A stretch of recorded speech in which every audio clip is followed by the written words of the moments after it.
तो यही कृष्ण भगवान समझा रहे हैं कि अगर तुझे युद्ध नहीं करना था, तुझे इस एक योद्धा नहीं बनना था, तो तू एकांत में रहता, भजन करता, स्मरण करता, ठीक है। तो तेरे मन में युद्ध की भावना आनी ही नहीं चाहिए थी, तू इस चीज में इसमें आगे बढ़ता ही नहीं।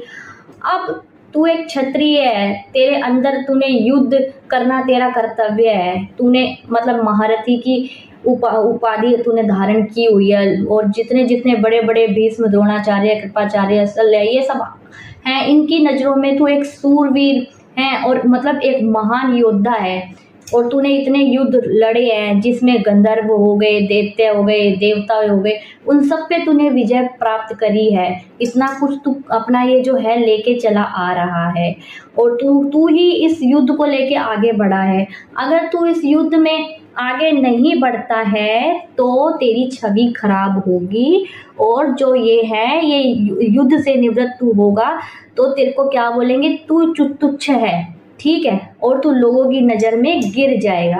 तो तेरा कर्तव्य है तू युद्ध कर और आगे बढ़। तो भगवान श्री कृष्ण अर्जुन को ये समझाते हैं। और अगर देखो, अगर जिसका जो कर्तव्य है, हम जिस लाइन में, अब मैं इसे एक जनरल सामान्य अपने जीवन में अप्लाई करूं तो भगवत गीता का जो ये मतलब वाक्य है जो अर्जुन को भगवान श्री कृष्ण समझा रहे हैं, अगर इसको हम अपने जीवन में लाएं तो इसमें क्या है, इसमें ये है कि अगर हमने जो लाइन चुनी है, जो हमने भविष्य अपना चुना है कि भाई हमें मनुष्य योनि में रह के हमने पढ़ाई लिखाई की है या फिर हमने नहीं की है, या हम जो भी करते हैं, हमने जो भी रूप चुना है, तो हमें उसमें आगे बढ़ना चाहिए।